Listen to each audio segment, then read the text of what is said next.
பொதுவாக பல குற்ற வழக்குகளில் குற்றங்களை மறைக்க புது புது முயற்சிகளை குற்றவாளிகள் எடுப்பதும் பின்னர் அது வெளிச்சத்திற்கு வருவதும் வாடிக்கையாகவே இருந்து வருகிறது.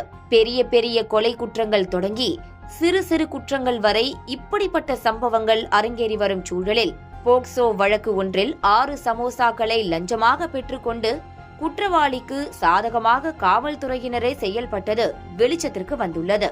இது எங்கு நடந்தது, பின்னணி என்ன, விரிவாக பார்க்கலாம்.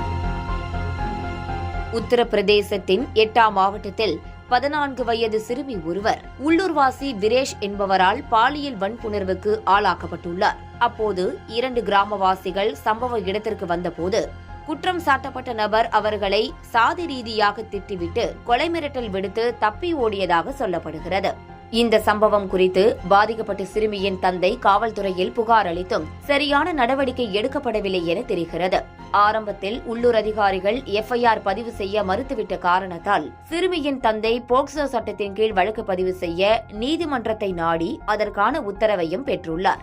ஆனாலும் குற்றச்சாட்டின் தீவிரத்தை அலட்சியப்படுத்திய காவல்துறையினர் ஆதாரங்கள் இல்லை என காரணம் காட்டி டிசம்பர் 30, 2024 அன்று காவல்துறையின் சார்பில் இறுதி அறிக்கையை சமர்ப்பித்தது. இதைத் தொடர்ந்து கடந்த ஜூன் 27ஆம் தேதி சிறுமியின் தந்தை எதிர்ப்பு மனு ஒன்றை மீண்டும் தாக்கல் செய்தார்.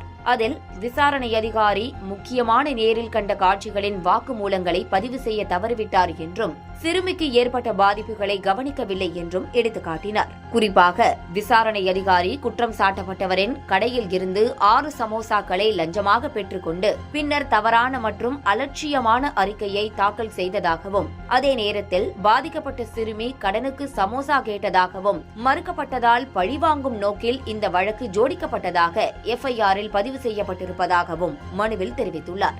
சிறுமியின் தந்தை சார்பில் தாக்கல் செய்யப்பட்ட மனுவை ஏற்றுக்கொண்ட நீதிபதி நரேந்திரபால் ராணா தலைமையிலான சிறப்பு போக்சோ நீதிமன்றம் காவல்துறையின் இறுதி அறிக்கையை ரத்து செய்து வழக்கை ஒரு புகாரராக தொடர உத்தரவிட்டுள்ளது. மேலும் நீதிமன்றமே இந்த வழக்கை தாமாக முன்வந்து விசாரிக்க முடிவு செய்துள்ளது.